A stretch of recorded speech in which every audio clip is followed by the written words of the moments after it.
para sa ating mamamayang Pilipino. Para iwas daya, dapat wais at alisto. Mainam maging mapagmatsyag at mapanuri tayo. Palakasin ang boses ng ating mga konsumer. Dapat tama bawat presyo at serbisyo. Produktong pasado, lalo ang mga pangunahing bilihin. Ang kalidad ng mga produkto at serbisyo ay pangalagaan ng lahat. Tayo ay panalo. Layunin ng DTI ito. Ipatupad price at 7581, Consumer Act 7394, Product Standards 4109, for consumer care at iba pa, dial 1384. Ipalaganap karapatan at tungkulin. Kaalamang tama sa consumer ibahagi. Tulay sa kaunlaran, kalakalan ay palakasin. Ito ang pagbabago para sa ikabubuti natin. Dapat tapat bawat presyo at serbisyo. Produktong pasado, lalo ang mga pangunahing bilihin. Ang kalidad ng mga produkto at serbisyo ay pangalagaan ng lahat. Tayo ay panalo. Layunin ng DTI ito. Ipatupad price at 7581, Consumer Act 7394, Product Standards 4109, for consumer care at iba pa, dial 1384. Dapat tama, dapat tapat. Mula sa DTI ito.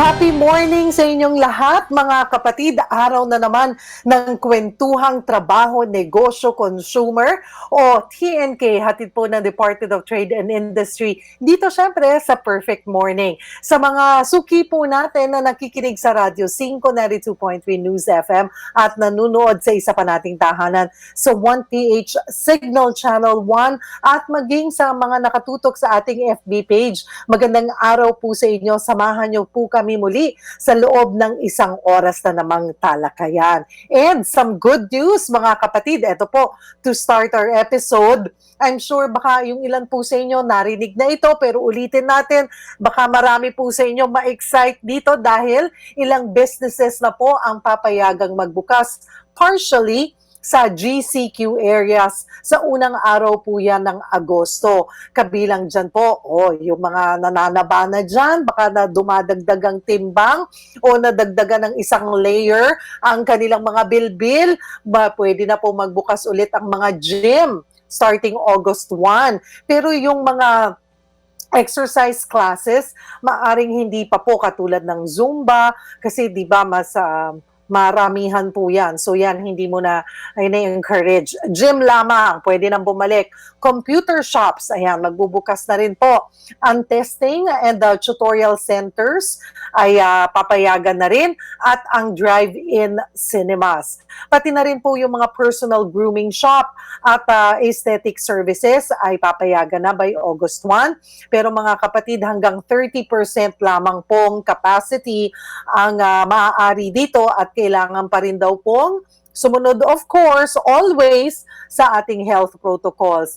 Good news naman sa matagal ng mga gusto rin magpamasahe. Naku, nami-miss nyo na po ba yung mga pumipindot-pindot po sa inyo? Pwede na raw po kasi ang full body massage. Pero sa MGCQ areas pa lamang po yan. Hintayin na lamang natin dun sa mga nasa ilalim pa ng GCQ. Pero take advantage of that sa mga nasa MGCQ areas. Pwede na ho ang full body massage. Papayagan na rin dyan ang mga tattoo parlors at maging ang live events. Hindi lamang po yan, kasama rin ang libraries, archives, museums, cultural centers, tourist destinations at ilang tutorial schools. Bubuksan na po yan under MGCQ naman. Pero mariing paalala nga po ng pamahalaan, hindi pa rin pwede, yung sabong, bawal po yan ha. Yung pagpunta sa mga beer house, bawal pa magbukas yung beer houses at kid amusement industries dahil ito po yung mga areas na siguro talagang mahihirapan po na masunod ang social distancing. But at least, ayan po, dahan-dahan kinakalibrate po yan ng ating pamahalaan kung ano na yung mga business na mga pwede na pong magbukas. And also, let's see and wait, mamaya pong gabi ay inaasahan na magsasalita si Pangulong Duterte at i-announce kung may mga pagbabago sa quarantine areas, kung may mga mapupunta sa MGCQ or mananatili pa rin sa GCQ or babalik sa MECQ. So, hintayin po natin yan.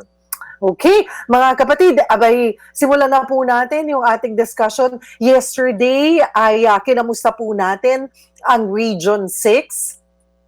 At ngayon naman po, mula sa pagbibigay proteksyon sa mga consumer hanggang sa pagtulong sa mga maliliit at nagsisimula pa lamang na negosyante na makabangon, kasama yan sa mandato po ng Department of Trade and Industry. Ang kanilang mga programa ay hindi lamang po pang Metro Manila, kundi hanggang sa iba't ibang panig po ng bansa. At nakita po natin yan doon sa nakalipas na 2 regions po na ating kinamusta. Ngayong umaga, pag-usapan naman natin ang mga proyekto ng DTI sa Cordillera Administrative Region or sa CAR. At kasama po natin na ngayong umaga ang kanilang Regional Director, si RD Mirna Pablo. Good morning, RD Pablo. Good morning po sa inyo. Ayan, pwede na magtanggal ng mask. Ayan. Hello, good morning po. Good morning, Ma'am Cheryl. Good morning to all our televiewers. Maulan po dito sa Baguio City ngayon and even in previous days.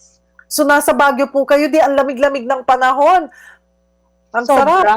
Nakaka-enjoy. Free aircon po. Wala kaming aircon. Oo, hindi kailangan. Yan po ang isa sa mga namimiss ng mga kababayan natin, RD Pablo, ang Baguio City. Na hanggang ngayon, ay hindi pa rin kami pwedeng dumayo dyan.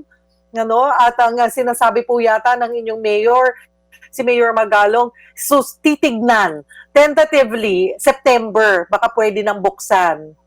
Yes po, tentatively, depende sa magiging situation at saka kung anong status ang Baguio, mag-o-open for domestic tourism. Pero kami po'y sumasaludo sa Baguio, mga taga Baguio City, ha. Talaga pong isa pong ideal place dito po sa kahit na nasa ilalim tayo ng pandemya ay contained, masunurin ang mga tao, and I'm sure magaling din po ang namumuno kung paano tutugunan itong pandemic. So, well, can't wait. We cannot wait. Sana man lang hanggang Pasko para talagang mas maramdaman natin yung lamig ng panahon, makadayo at makabisita na muli ang mga hindi taga Baguio. Yes. Pero gusto rin po natin na kamustahin hindi lamang ang Baguio City, pero yung buong Cordillera Administrative Region. So far, kamusta naman po kayo dyan, RD? So far, Ms. Cheryl, we are okay. All provinces in CAR and in the city of Baguio are under MGCQ. So, medyo maluwag-luwag po in terms of percentage operational capacities ng mga business establishments natin. We are up to 75% operational capacity po. Oo. Kaya kababanggit ko lamang kanina ang MGCQ. Nako, kung kayo po stress na dyan, pwede na ang full body massage. Ang sarap. Pero pag-usapan po natin yung mga negosyo, sabi nyo nga, 75% yung operations ay pinapayagan na. Alam po namin maraming programa ang DTI, pero ano-ano po yung mga programa may kaugnayan po sa COVID-19 ang naipapatupad po hanggang sa CAR o sa Cordillera Administrative Region, RD Mirna?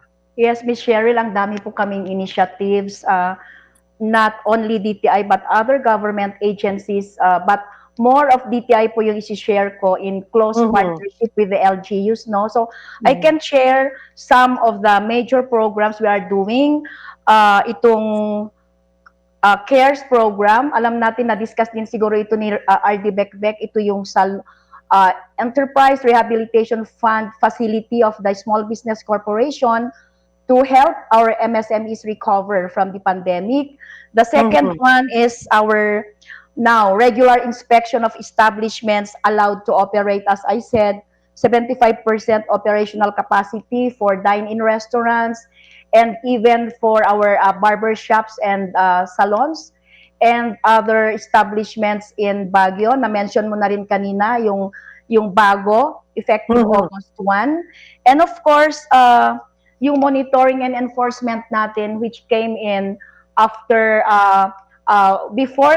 during the declaration of the Philippines under state of emergency, nagkaroon tayo ng price freeze for basic necessities covered by DTI, and it was lifted 60 days after the pronouncement, and we are now doing our regular monitoring every day po ginagawa natin sa Cordillera. And ito na yung pinaka-favorite project ni Mayor Magalong, and it has been best practice as mentioned in the National Interagency Task Force. Ito po yung sinasabi natin rolling store, Miss Cheryl, kung narinig po dito. So this is the initiative of Mayor Magalong and DTI to bring the goods closer and safer to the barangays, which we did not only for Baguio but pilot si Baguio. So we sat down with the mayor last March when it was already announced that we were under quarantine, community quarantine. We sat down with the business establishments for their support and commitment. We sat down with the Department of Agriculture, and together we mounted regularly itong rolling store, not only in Baguio but also in the other provinces of CAR. And this is an initiative of CAR na hanggang ngayon nami-maintain po namin. We are now on the 190 rolling stores na po. Wow! And, the LGUs, mga punong barangays, always look forward to it. Humihingi sila na dapat regular na ito, but we always have every month assessment with Mayor Magalong if where is the need for us, especially yung mga lockdown areas na walang makakalabas. Saan ba yung dapat pagdadalhan para ma-avoid ang congestion sa Baguio City where the retail establishments are. So therefore, napapractice namin yung protocols on social distancing and other requirement of the COVID-19 pandemic. Kaya nakikita mo, even sa public market namin, totoo yung sinasabi mo, we are very compliant. As a region, Cordillera is really having that culture of oneness. We are one resilient Cordillera, actually. That's really good to know, ano po. Yung pong rolling stores na sinasabi nyo, kami po kasi dito sa Metro Manila, ang nakikita ko po, hanggang ngayon naman ay mayroon kahit na nagluwag na. Pero noon, ang pinaka nakita ko pong malaking tulong, rolling kariton. Yung mga kariton, talagang yung mga gulay, kasi very limited nga po yung, there was no transportation, talaga po wala suspended po ang public transportation noon, at pag pumunta ka naman sa palengke, may oras, may araw din. So, ang nakita ko po yung inilapit nila, itong mga kariton na punong-puno ng mga gulay na nakakatuwa na ang dami-dami. Well, some area ko dito sa Quezon City, nakita ko po yun. Yun po ba yung konsepto nyo ng rolling stores, or mas malaki ang rolling store na yan dyan sa CAR? Mas malaki po siya, Miss Cheryl, because we had initially talked with 10 big grocery owners. But finally, only 3 agreed kasi hindi nila kaya yung volume ng Mhm. requirement ng mga barangays because each rolling store need to serve cluster barangays from 5 to 10 barangays. So, ang laki ng requirement and luckily we have big establishments here who can really afford to bring all the basic necessities in a cluster of 5 barangays, not only in Baguio, we bring them to Benguet, and then we also have Abra and Ifugao. And just to give you an idea, yung rolling store natin in Cordillera has already served 297 barangays since March, with total runs, lang sabi ko, 190. And then Mhm. we were able to generate na rin, naka-generate yung mga business establishments na yon ng 139 million. Dami pala kaming pera no Wow. sa Cordillera. And ang nakakatuwa dito, it really helps them. Ayaw na nilang pupunta sa groceries. Matakutin po yung mga taga Cordillera and they are Mhm. very cautious on their health and safety. And mas gusto na lang nila na dinadala yung goods doon. Kaya nga ang aming mantra diyan is we bring goods closer and safer to the barangays. Mhm, mhm. Na I'm sure 'pag nasanay na po, abay ayaw na talaga kung puwede, 'wag nang huminto ang rolling store, hindi ba? Kasi napakakomportable, kahit na magkaroon na ng vaccine, abay sino ba naman ang hihindi do'n sa ilalapit na sa'yo, tapos tipid ka pa sa oras, ano po, at Opo, saka sa ma'am. pamasahe. Yes, Ma'am Cheryl, ang maganda dito, it's an integrated set of products. Hindi na lang yung basic necessities na nakikita Yes. mo sa grocery, but the wet market products are also brought there. Vegetables through the Kadiwa market o rolling store ng meron din siyang rolling ano ba tong Kadiwa store, pinagsasama-sama namin every rolling store. So may vegetables na, may fish, may chicken, all products that you see when you go to the palengke, nandun na po lahat, and prices are the prices of the groceries, walang patong yan. Yun din yung price when you go to the palengke. So it's really a public-private partnership. Mhm.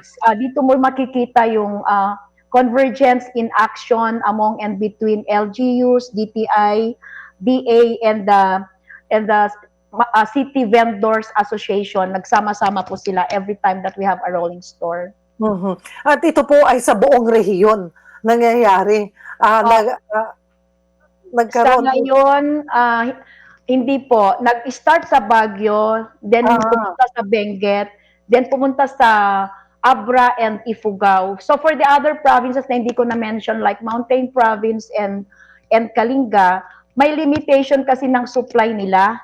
So hmm, when I say limitation of supply, para lang dun sa grocery requirement ng mga people in that area. And therefore, the owner of the establishment cannot expand it further to go out to the rolling store. So, itong dalawang areas kasi may limitation in terms of source of supply, because if we take note that the supply of Kalinga, which is not part of the rolling store, comes from Cagayan.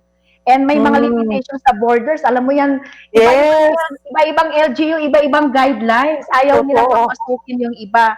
So in the case of Mountain Province, ganun din. Very protective yung mga LGUs. Hindi natin sila masisisi. Ayaw nilang pumasok noon yung mga trackers from other areas. They will just require that the tracker stops in the border, and then the receiving province will now get the products. But that was raised to the IATF region sa amin. So sabi namin, we should not hamper the entrance Yeah, of goods for as long as they will follow strictly the safety and health protocols po. So that's nabago na yon. that's good to know. Patuloy po nating pagkukwentuhan ang development po sa Cordillera Administrative Region. Bibitinin lamang po namin kayo mga kapatid. And then sa ating pagbabalik, detalyihin din natin yung CARES program, ano po, RD Mirna, dahil maganda po ito para sa mga negosyante natin lalo na gusto muling makabangon. Mga kapatid, it's 10:18. Ito po ang TNK hatid ng DTI sa Perfect Morning. Huwag po kayong bibitaw, magbabalik po kami.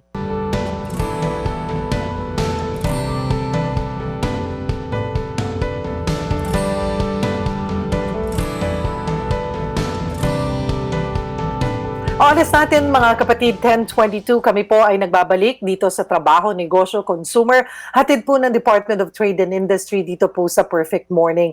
At kinakamusta nga po natin ang CAR or Cordillera Administrative Region. Bago po natin ipagpatuloy ang ating discussion with the RD Mirna Pablo, ay balitang TNK muna po tayo mga kapatid.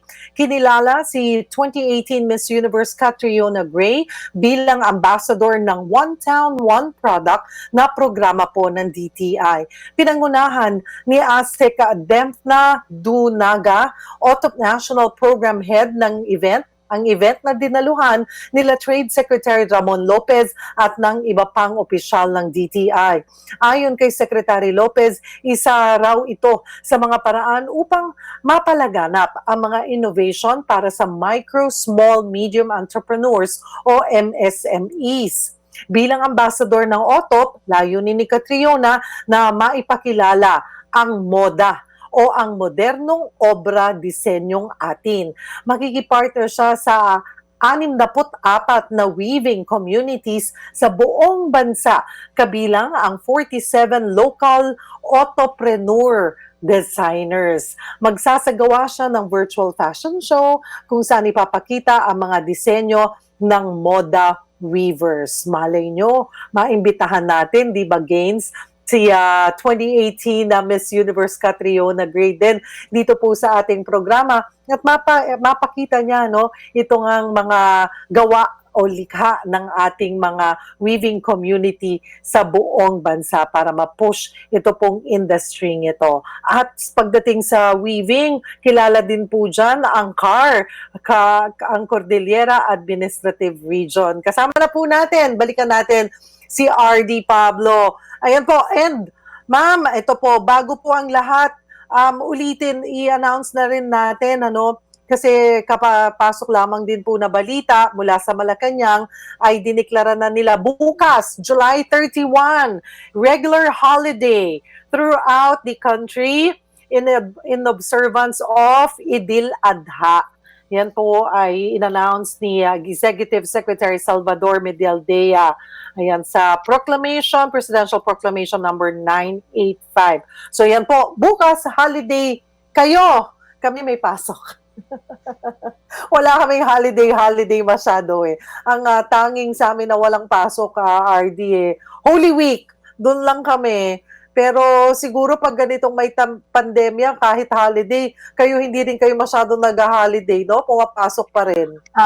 In our case sa DTI CAR, grabe, 95% reporting po kami for the whole duration actually. Physical reporting, yung naiwan na 5%, ayun yung may mga comorbidities at saka may mga, ito yung may mga underlying conditions. Sabi nga ng aming USEC, ang tatapang daw ng mga taga-Cordillera. Basta malalakas ang pangangatawan, malalakas ang immune system. Kayang-kaya yan. And siguro po, kung yung karamihan ay hindi nakapasok, mas busy po ngayon, partikular ang DTI.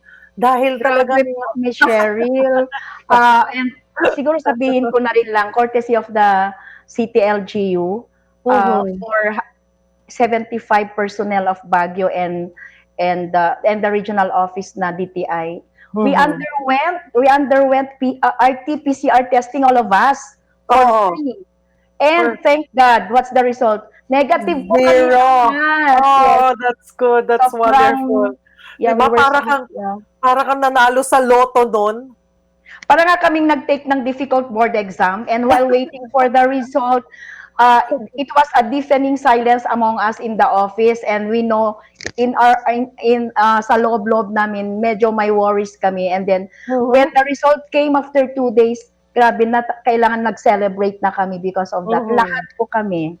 And I'm sure na pinapanatili nyo po yung health protocols para manatili, of course, lahat ay maging negatibo po sa COVID-19. Isa po sa mga talagang tinamaan at naapektuhan ay yung mga negosyante po natin, mga negosyo, pagdating po dito sa pananalasa po nitong pandemyang ito. But we do have, kanina na-mention nyo po, ay umaabot sa CAR ang CARES program. Balikan po natin ng kaunti. Ano po ba itong CARES?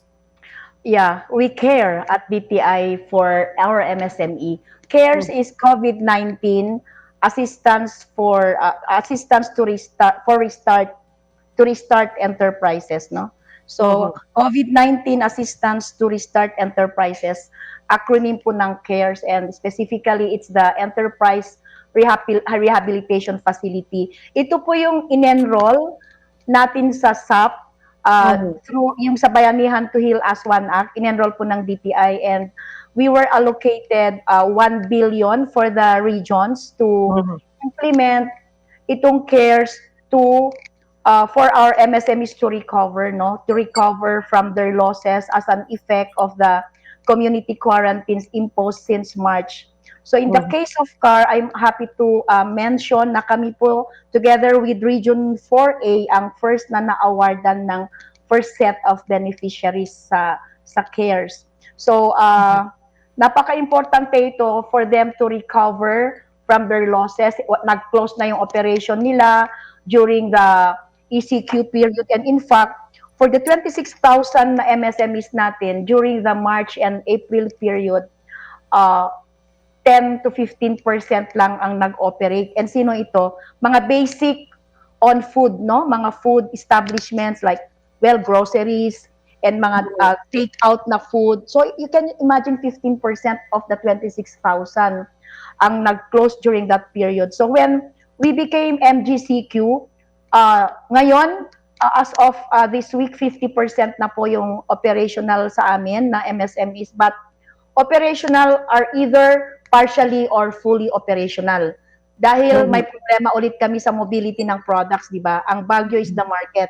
And wala pa rin public transportation ngayon. So ang nangyayari sa mga MSMEs natin who are into yung weaving na sinasabi mo, who are into coffee, to yung mga major commodities na pinoproduce natin, ang nangyari, mag-order na lang yung buyer but pinipick up ng buyer kung kailangan talaga niyang ipipick up yung product na. So, yung 50% na yan, partially or fully operational, pero Miss Cheryl, hirap pa rin talaga kami sa logistics, no? I think this is a common problem, Mhm.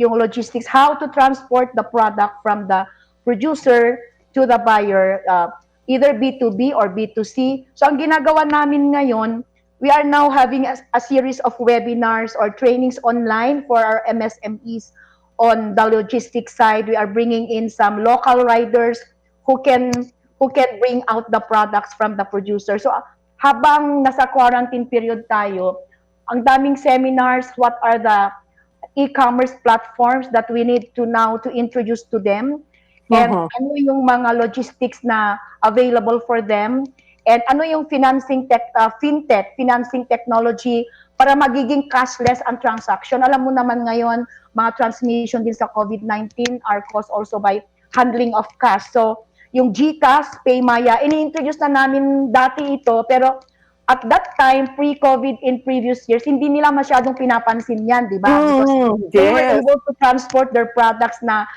freely, na hindi kailangan ang mga logistics ngayon. At ngayon, sila na po yung nagre-request paano na raw yun, so they can sell their products online. So, ang pinakamadali kasi, alam mo naman si Cordillera, may problema din kami sa connectivity, di ba? Very few lang ang magandang connectivity like Baguio, but sometimes hindi rin.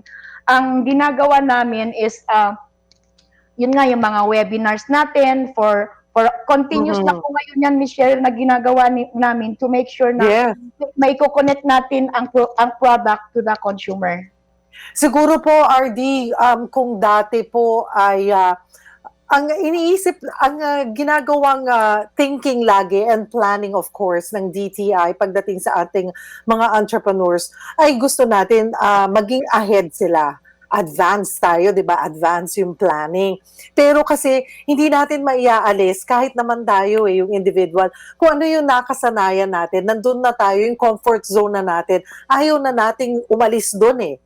Pero Yes. ito wala tayong choice, biglang nagkaroon ng pandemya. Ayan tuloy, nagkukumahog para matutunan kung ano ba yung advancement Yes. pagdating sa technology. Siguro, I'm sure, karamihan sa kanila, sana noon pa pinag-aralan na namin. Sana noon pa nakinig kami. So ngayon this time, sa mga susunod na mga programs o mga tingin nyo po yung mga pagbabago may offer natin sa mga MSMEs para mas maging competitive sila, mas magiging open na sila dun sa mga idea dahil itong nangyari sa atin sa pandemya, pagpapatunay na kailangan continuous yung ating learning at kailangan i-embrace natin yung mga changes kasi ito'y para sa ikabubuti ng kanilang negosyo.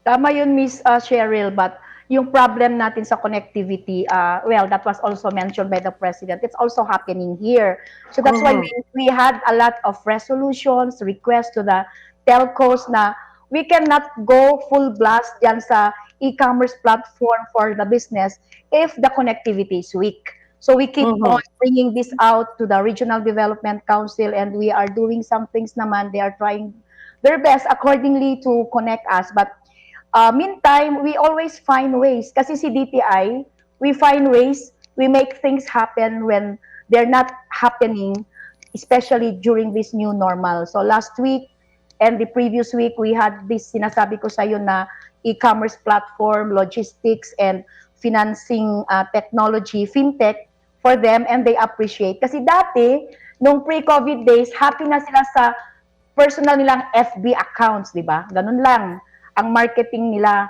So, tinutulungan namin silang mag-come up ng mga FB pages nila. At medyo mahirap po sa Cordillera kasi nga, yung level po ng MSMEs natin are very extreme. May mga develop, meron din yung talagang nag-i-start. But that's the role of DTI. It's a challenge for us to make sure that matutulungan natin sila during this time of recovery, no? So, balik ako sa CARES.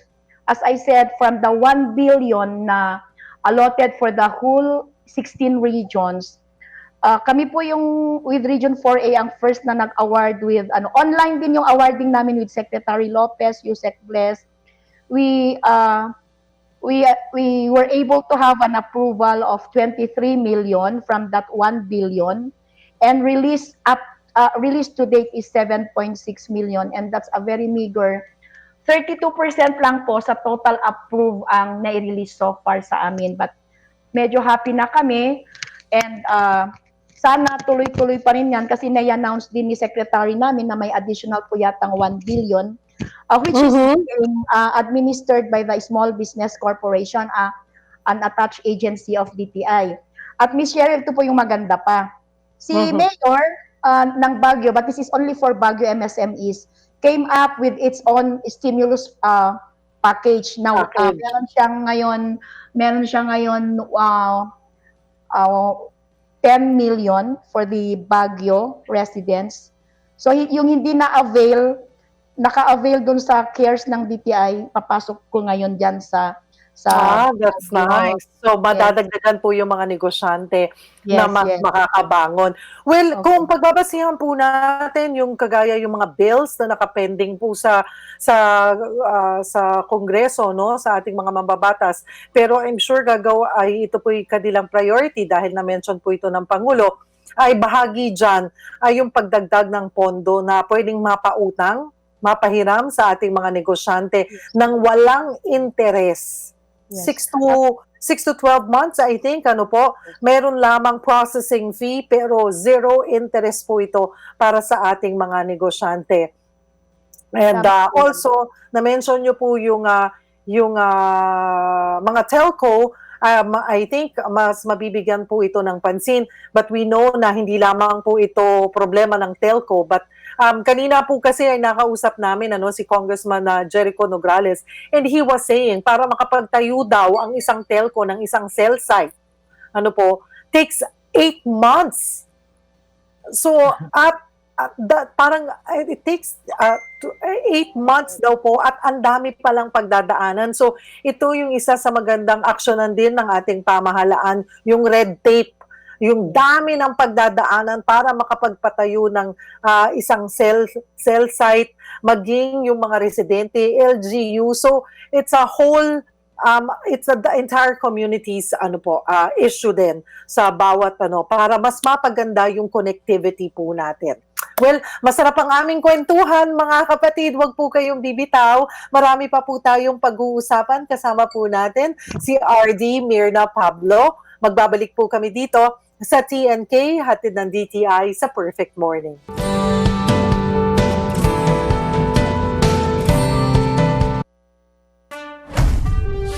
Patuloy pa rin ang laban natin sa COVID-19. And together, we can beat the solusyon. B. Bawal walang mask. I. Isanitize sa mga kamay. Iwas hawak sa mga bagay. D. Dumistansya ng 1 metro. A. Alamin ang totoong impormasyon tungkol sa COVID-19. Protektahan natin ang sarili at mga mahal sa buhay. Beat the solusyon sa COVID-19. Oras natin mga kapatid, 10:46 at nasa huling bahagi na po tayo ng ating programa dito sa Trabaho, Negosyo, Consumer. Hatid po ng Department of Trade and Industry dito po sa Perfect Morning. Bago natin ipagpatuloy ang ating kwentuhan, kasama po si RD Mirna Pablo, balitang TNK muna po tayo. Isang webinar ang ginanap po noong July 28 sa pamamagitan ng Zoom sa pangunguna ng DTI at sa tulong po ng Export Marketing Bureau, Foreign Trade Service Corps, corporations at ng Philippine Trade and Investment Center sa Mexico. Ang webinar ay pinamagatang Philippine Export Opportunities in Latin America. Layunin po nitong hikayatin ang mga exporter na magbenta sa mga bansa sa Latin America. Nais nila na magkaroon ng developing trade relations sa mga bansang Mexico, Argentina, Brazil, Colombia at Chile. Nag-moderate ng nasabing event si DTI Foreign Trade Service Officer Vikel Angelo Roaring. Ayan, ang head po ng PTIC Mexico. Mga Philippine Ambassador naman ng Argentina, Brazil, Chile at Mexico ang nagsilbing speakers sa Q&A portion ng programa. Mahigit 600 milyon ang mga consumer sa Latin America. Kaya naman, malaking oportunidad dito para sa Philippine exports gaya po ng pagkain, personal care products, at iba pang fast-moving consumer items. Balikan po natin si DTI Regional Director ng CAR na si RD Mirna Pablo. Kanina ay natigil po tayo, sayang at medyo hindi po maganda ang panahon ay we were hoping na may makakausap tayo at makakamusta natin yung isa pong negosyante natin dyan sa CAR. Pero RD, noon pong gitna o talagang nung peak po ng pagpapaigting po pagsasailalim ng bansa sa ECQ, and then nagdahan-dahan na nga po na malagay tayo sa MECQ hanggang nag-GCQ. Ngayon po kayo ay MGCQ na. Yung mga challenges po sa mga negosyante natin, ano po yung mga inaaray po nila sa DTI at inihihingi ng tulong talaga? Ang pinaka-aray nila, syempre yung losses nila dahil hindi na sila nakapag-operate, and they were to, buti na lang nagkaroon tayo ng MC, Memorandum Circular on the moratorium of payment of rent sa mga nagre-rent na MSMEs, diba? So they are given a grace period of 1 month to pay after na yung ECQ period, because ECQ period talaga, wala namang business na mag-open. So logically, they cannot operate and therefore they cannot pay the rent. So that was the wisdom for it. And ang maganda na naman dito, marami kasing good practices sa Baguio. Apart from that order from DTI, nagkaroon din ng executive order ang City of Baguio na the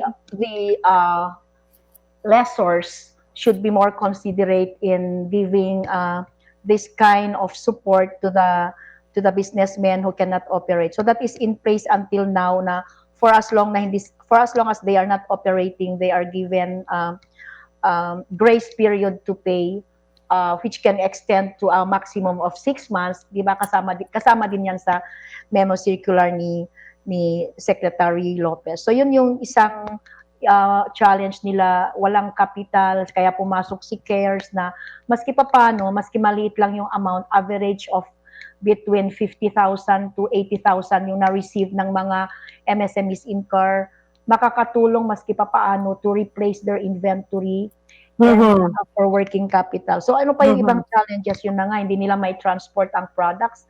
Until now, di ba, wala pa kaming public transport dito sa buong Cordillera, and very strict ang mga borders natin for each town, isang province to province. Especially going up to Baguio, it's really very difficult because you really have to accomplish a lot of documents to make sure that you are COVID-19 virus free when you come here. So medyo nahihirapan because ang market ng mga entrepreneurs natin primarily is Baguio, being the commercial center, trading center for Cordillera. So yan pa rin ang challenge hanggang ngayon na we are trying also to help in yun nga sinasabi natin na online platforms, online logistics. And what else? Sa amin sa Baguio kasi even in other areas of CAR, naka-quarantine pass pa rin kami. Two day a week window for us to go out and buy our necessities. So yung mga talagang nagla-lockdown kasi may mga COVID positive, yun na pupunta si rolling store doon, but we make sure na yung tao na nagkaroon na naging positive after the contact tracing na ginagawa ni Mayor, talagang nagko-quarantine siya. So satellite market ang dinadala doon, and rolling store dahil hindi sila makalabas. So ito yung mga challenges, pero kami naman siguro na-imbibe na sa pag-iisip namin that the safety of everyone is important. If you love and care for your family and for others, whether official or your neighbors, you really have to practice safety protocol. So ito yung mga challenges natin sa business. So RD, ngayon po, ano na po ang mga plano pa, mga programang before we end po our program, yung mga nakalaan na po or nakaplano para mas magabayan po natin at mas matulungang makabangon ng mga negosyo po sa CAR? Okay. May bago kaming program ngayon na sinasabi na rin Secretary, yung balik probinsya, that's common to all, di ba?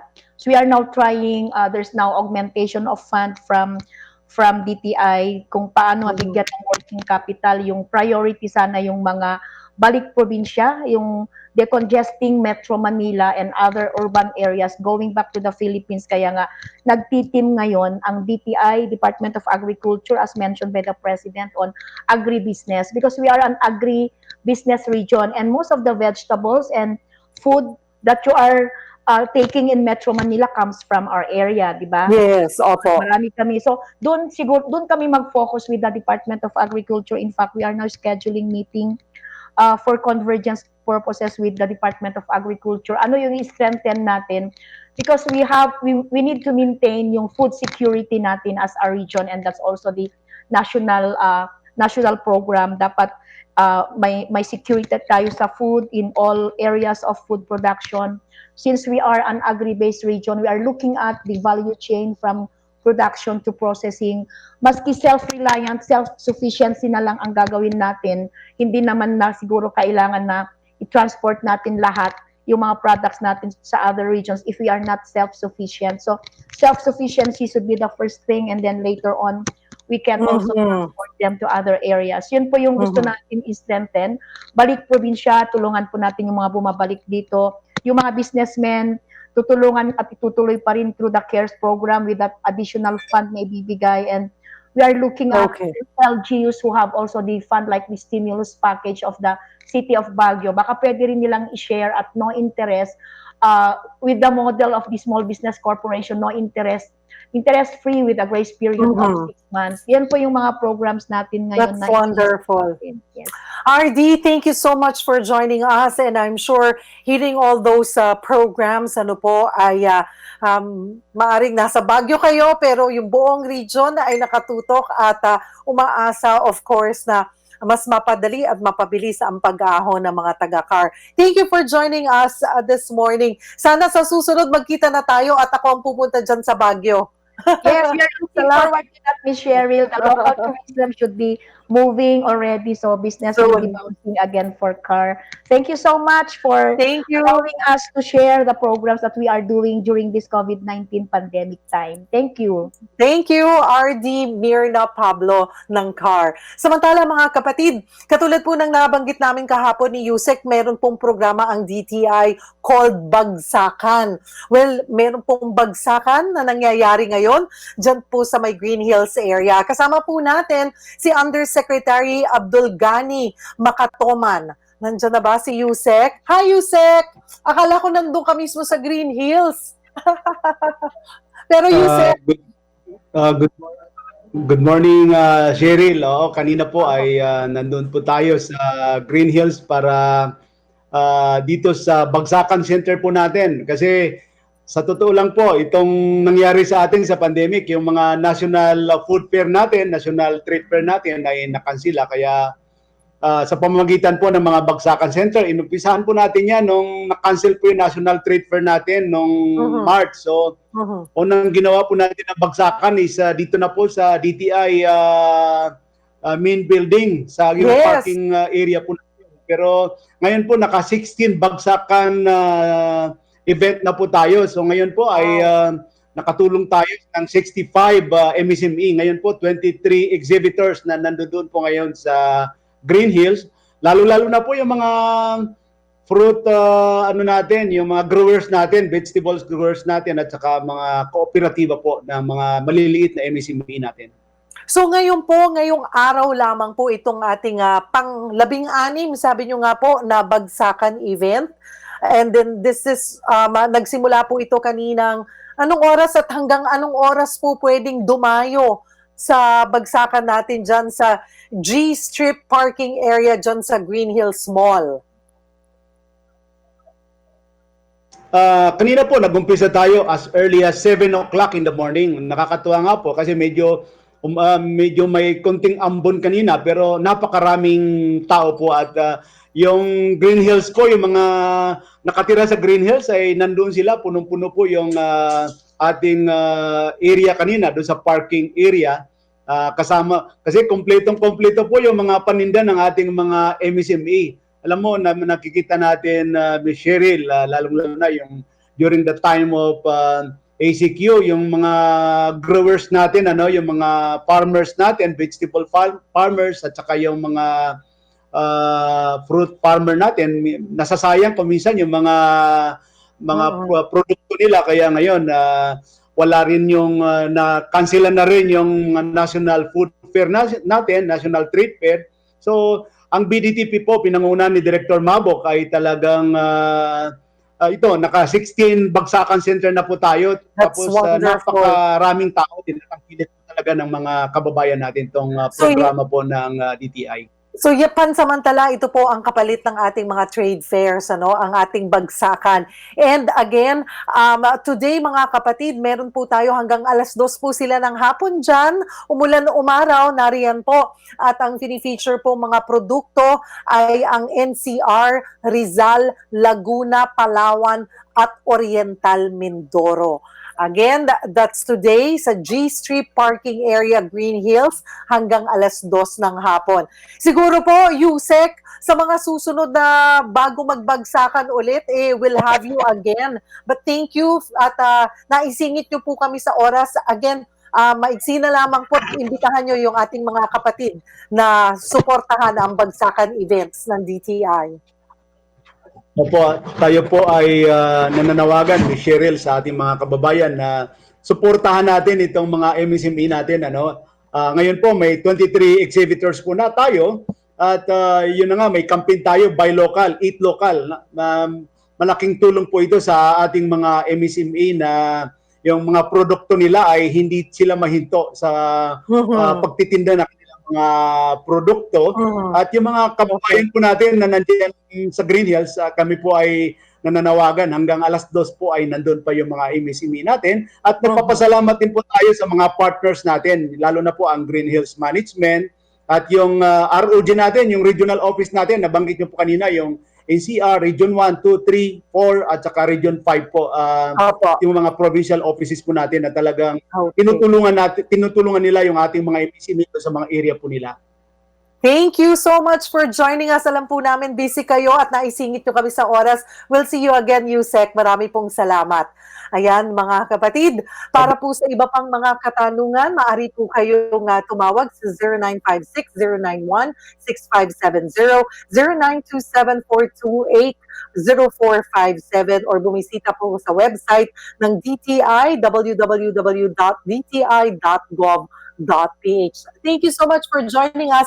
Ako po'y magbabalik bukas and we're gonna have Miss Cory Quirino at katuwang po natin ang Organic Acai Berry. Pag-usapan po natin paano makakaiwas sa stress at paano palalakasin ang ating immune system. Bukas po muli, alas 10 tayo ng umaga dito po sa Perfect Morning. Have a good day everyone. Stay safe.